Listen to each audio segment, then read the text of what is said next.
Apresentamos Através da Bíblia, o programa que leva você ao estudo sistemático e detalhado do livro dos livros, a Palavra de Deus. Este projeto, que tem como objetivo estudar toda a Bíblia Sagrada em 5 anos, foi idealizado pelo Dr. J. Vernon McGee. Os estudos são produzidos, contextualizados e apresentados pelo pastor e professor Itamir Neves. Convidamos você, ouvinte, a acompanhar esta jornada através da Bíblia. Olá, amigos, estamos iniciando mais um programa da série Através da Bíblia. É com grande prazer e satisfação que mais uma vez entro em contato com você, com o objetivo de dedicar esse tempo para juntos estudarmos a Palavra de Deus. Desejo que o estudo de hoje sirva para a sua edificação e traga as mais preciosas bênçãos divinas para a sua vida, em todas as áreas e em todos os relacionamentos que você desenvolve diariamente. Você que tem acompanhado esse programa sabe que estamos estudando o livro do profeta Abacuque, e ao iniciarmos hoje o estudo do seu capítulo final, nos lembramos que logo estaremos estudando o livro do profeta Sofonias, um livro pouquíssimo conhecido, mas que tem importantes lições que podemos acrescentar para as nossas vidas. Você sabe também que logo no início do programa eu registro as correspondências que vocês nos enviam. Hoje eu registro o e-mail que o Jonas nos enviou da cidade de Vera, no estado do Mato Grosso. Olá, prezados irmãos, essa rádio tem grande importância na minha vida, pois a acompanho desde criança, através da minha avó. A programação de vocês foi me dada desde criança por essa minha querida avó. Deus usou as mensagens dessa programação para fundamentar a minha fé. Hoje sou pastor batista da Convenção Batista Brasileira em Vera, Mato Grosso. Tenho 33 anos, casado e 2 filhas.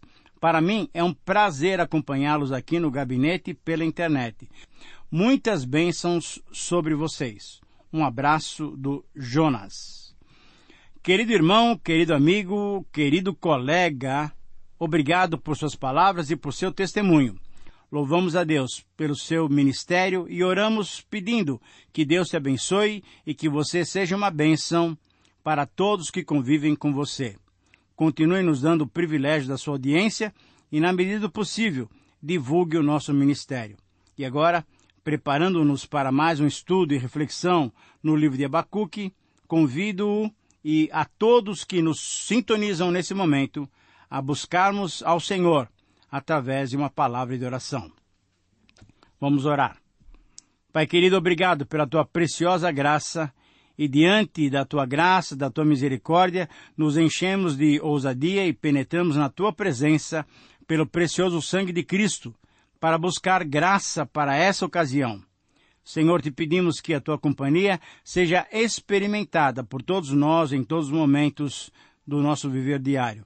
Também te pedimos que tu nos ilumines nesse momento de estudo e que a tua palavra molde o nosso caráter.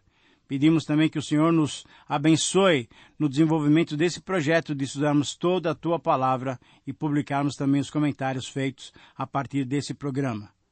Senhor, reveste o Teu Filho Jonas com Teu poder e graça. Usa-o para a Tua glória. Nós oramos, te pedimos isso, em nome de Jesus. Amém. Fortalece a fé. Conhecer nosso Deus.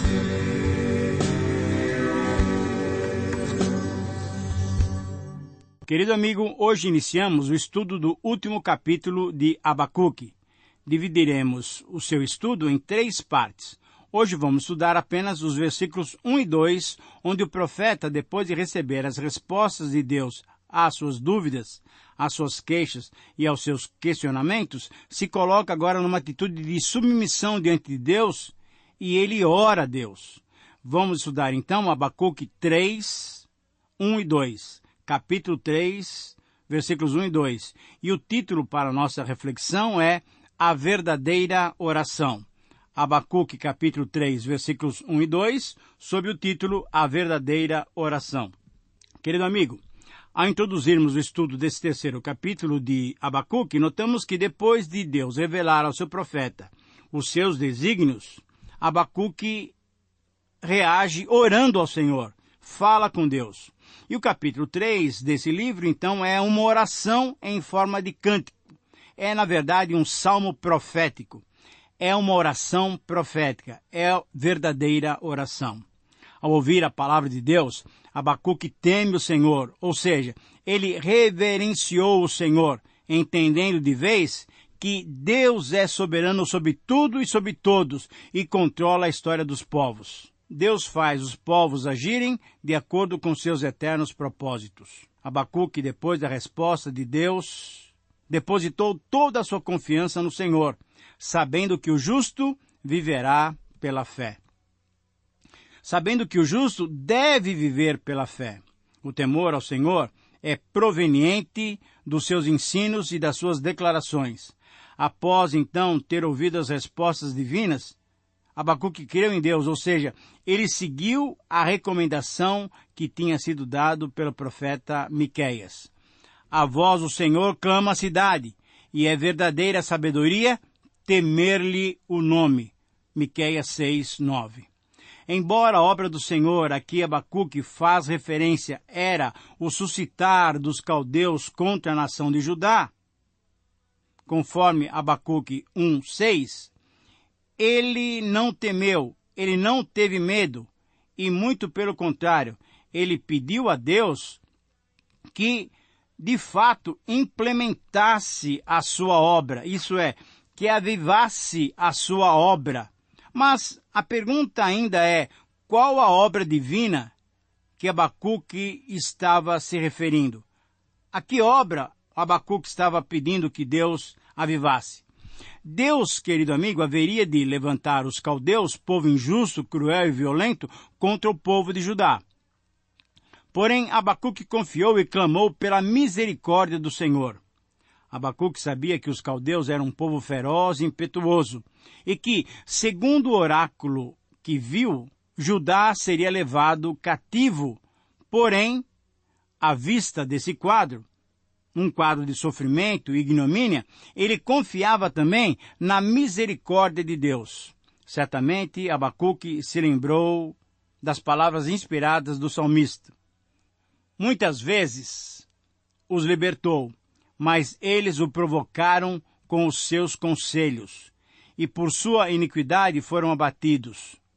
Olhou-os, contudo, quando estavam angustiados, e lhes ouviu o clamor. Lembrou-se a favor deles de sua aliança e se compadeceu, segundo a multidão das suas misericórdias. Fez também que lograssem compaixão de todos os que os levarem cativos. Eu li para você Salmo 106, 43 a 46.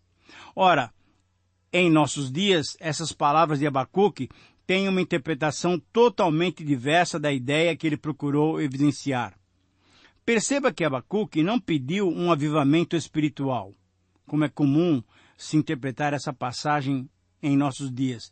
Ele orou pedindo a Deus que realizasse a sua obra, ou seja, a mesma obra foi anunciada na primeira visão, isso é, Deus enviaria contra Judá os babilônios.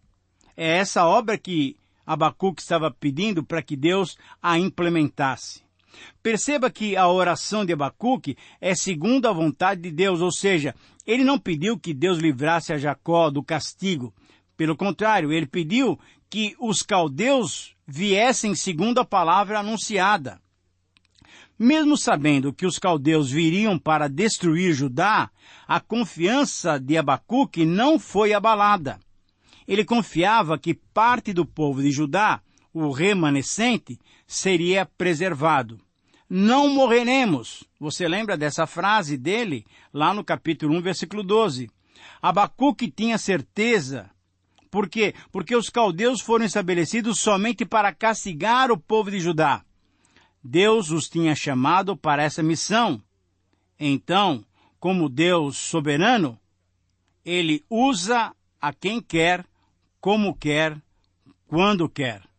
Abacuque então pediu que Deus implementasse, que avivasse a sua obra. Obra maravilhosa e admirável. Isso é, era uma obra maravilhosa porque suscitar dentre as nações os caldeus para que ao longo dos anos todos os homens conhecessem essa maravilhosa e surpreendente obra do Senhor e conhecessem, na verdade, o próprio Deus, enchendo então toda a terra da sua glória. O fato de Deus levantar os caldeus era uma obra espetacular. E, com essa obra especial, toda a terra, todas as nações, conheceriam o poder soberano de Deus. Embora fosse anunciado pelos profetas que Deus haveria de levantar os caldeus para castigar, quando os profetas contavam essa maravilhosa obra, o povo de Judá não cria. Porque realizo em vossos dias obra tal que vós não crereis. Eles não se arrependeram, eles não creram, e por isso veio o cativeiro conforme a visão e a palavra do próprio Abacuque, conforme lemos lá no capítulo 1, versículo 5. Querido amigo, o grande erro de Judá, o grande erro nosso, é não confiarmos em Deus em todas as circunstâncias. Nós duvidamos de Deus, dos seus planos, dos seus propósitos e da sua sabedoria. Descremos e nos tornamos incrédulos. Infelizmente, esta é a realidade do ser humano, mesmo para muitos de nós que se dizem pertencentes ao povo de Deus. Mas com Abacuque foi diferente. Ele, ao invés de duvidar, ele creu. Ele confiou no Senhor.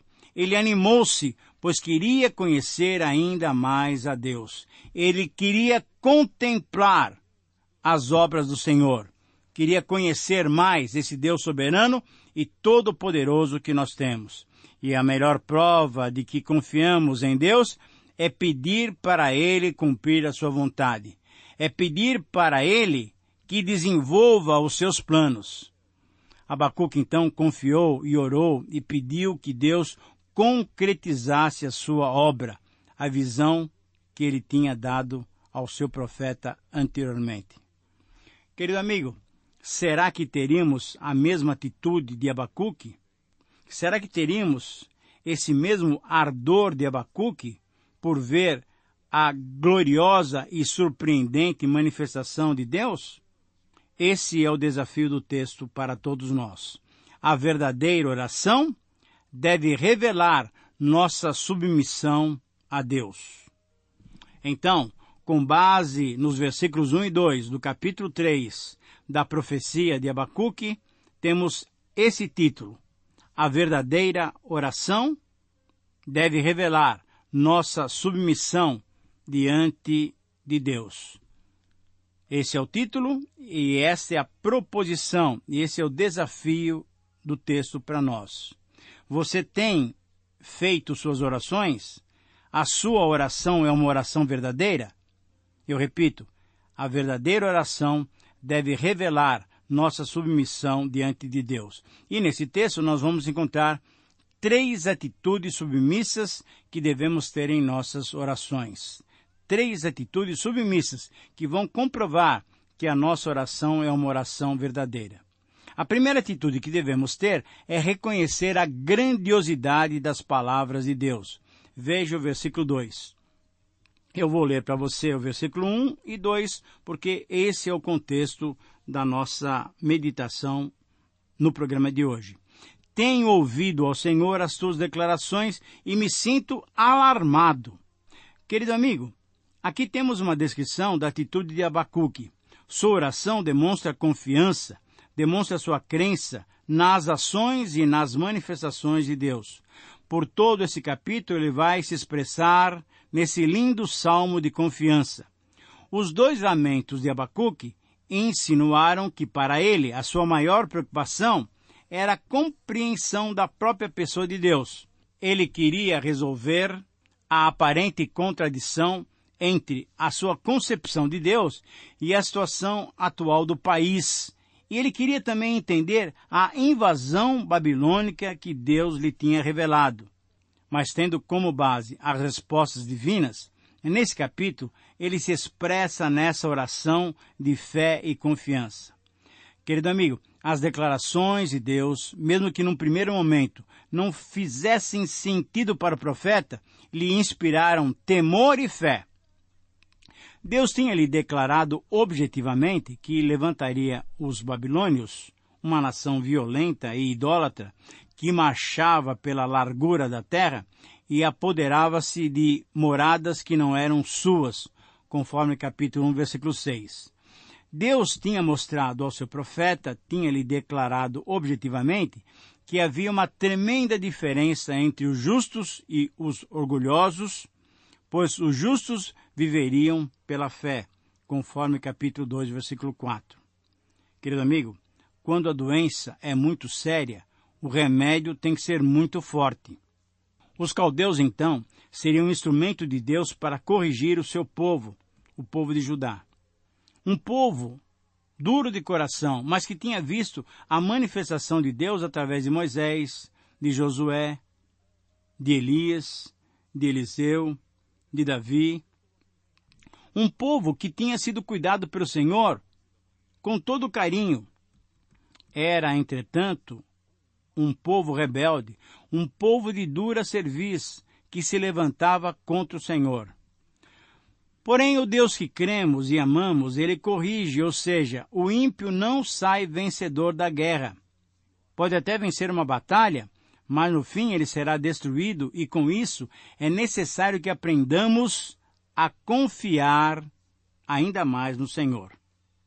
Depois que Deus especificou a condenação dos babilônios, através dos 5 ais que estudamos no programa passado, Abacuque entendeu então o todo.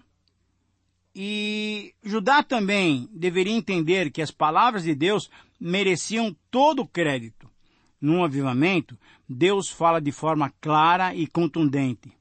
O avivamento pelo qual Abacuque orou, conforme veremos na próxima atitude, começa com o temor pela palavra de Deus. Será que nós agora, no século 21, sentimos temor pela palavra de Deus? No livro de Jeremias, Deus pergunta: não é a minha palavra fogo, diz o Senhor, e martelo que esmiuça a penha? Jeremias 23, 29.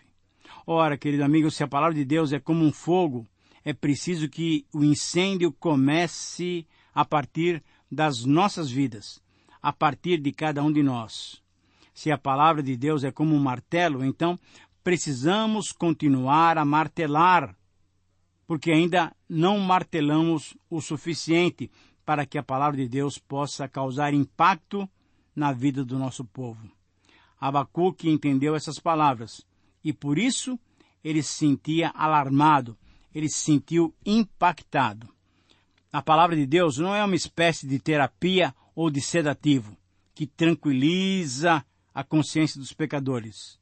Como quem diz, não se preocupem com os nossos pecados, não, com seus pecados, não. Deus é bom e no fim ele vai perdoar tudo e todos. Todos vão se salvar. Não, querido amigo, a palavra de Deus não faz esse papel. Não é assim.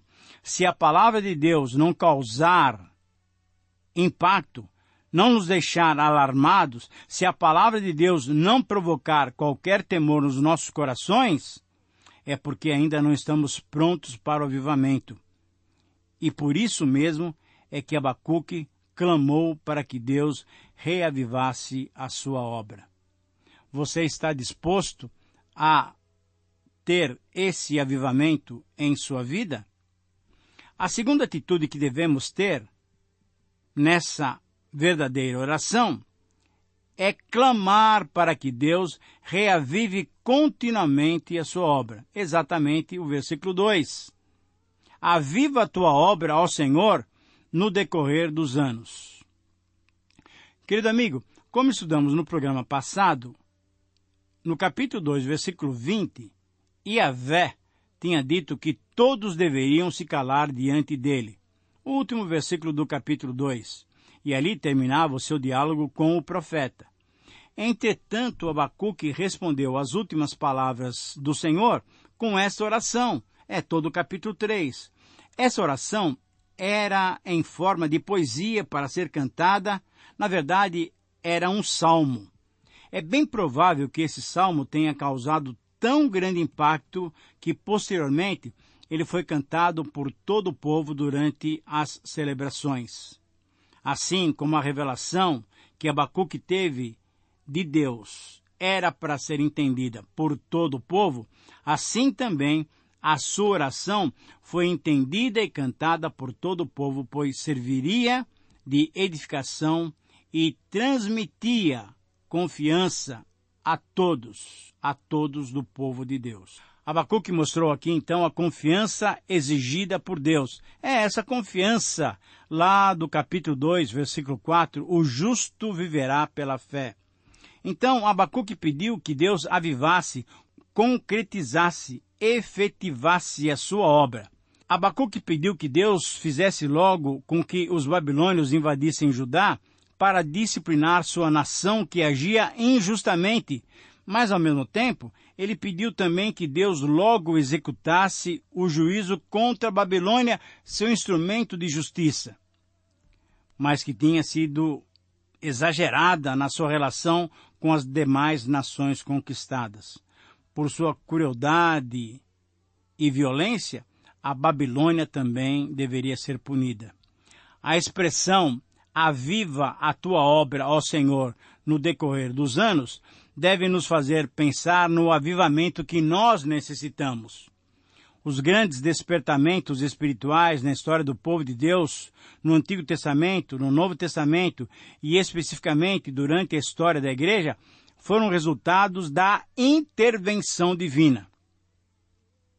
Então Abacuque também sentiu essa necessidade de um avivamento em seu povo, na sua geração, e por isso clamou a Deus. Querido amigo, será que nós temos orado pela nossa geração, pelo nosso país, pelos nossos dias, pela nossa igreja? Temos pedido a Deus a sua intervenção na vida daqueles que nos são queridos? Em relação ao avivamento que desejamos, sempre é bom relembrarmos que, primeiro, o avivamento chega quando recordamos das nossas raízes espirituais. Devemos recordar em quem cremos e devemos recordar o poder da palavra de Deus. Segundo, o avivamento chega quando Deus visita o seu povo. Devemos recordar das nossas orações, devemos recordar das respostas que já temos recebido anteriormente. Ao recordarmos das orações e das respostas, nós vamos nos vivificando, pois sabemos que o nosso Deus está conosco. Em terceiro lugar, o avivamento chega quando o povo se humilha diante do seu Deus. Você deve se lembrar da passagem bem conhecida de 2 Crônicas 7,14. Devemos recordar que a melhor atitude é ouvirmos a voz de Deus e obedecer-lhe. Devemos recordar que a melhor atitude é nos submetermos a Deus. E a pergunta, então, que eu faço para você é por esse avivamento que você tem orado? Você está disposto a se submeter a Deus e a obedecer a sua palavra? A terceira atitude, então, que devemos ter nessa verdadeira oração é apelar para que Deus nos trate com a sua misericórdia. Ainda o versículo 2. Na tua ira, lembra-te da tua misericórdia. Aqui Abacuque pede pela compaixão, pela bondade, pela misericórdia de Deus. Tendo conhecimento das suas atuações, das intervenções de Deus no passado, tanto para abençoar como para castigar o povo, a reação do profeta ao contemplar esses relatos sobre o poder de Deus foi temer, foi alarmar-se. E é interessante que nós encontramos uma combinação entre ouvir e temer. E por isso, então, Abacuque pede que no decurso dos anos, isso é, durante o período difícil que passariam pela invasão dos babilônios, que o Senhor não se esquecesse da sua misericórdia. O pedido de Abacuque é que Deus, em sua ira justa, não se esquecesse da sua misericórdia que nos permite viver. O substantivo misericórdia, no hebraico, pode ser traduzido por agitação, aflição. E assim poderíamos entender o clamor do profeta. Que Deus, em meio à agitação e aflição dos dias da invasão, agisse com misericórdia para com seu povo. Querido amigo, lembremos que a verdadeira oração deve revelar nossa submissão diante de Deus, que reconheçamos a grandiosidade de Deus e que peçamos confiantemente que Ele realize as suas obras e que Ele tenha misericórdia de nossas vidas. Um grande abraço, Deus te abençoe e até o próximo programa. Terminamos mais uma apresentação do programa Através da Bíblia. Esperamos que você nos escreva, dando a sua opinião sobre o que ouviu. O nosso endereço é Caixa Postal 18.113, CEP 04626-970, São Paulo, São Paulo. Ou pelo e-mail através da Bíblia @transmundial.com.br. Este programa foi produzido nos estúdios da Transmundial. Meu pecado sei.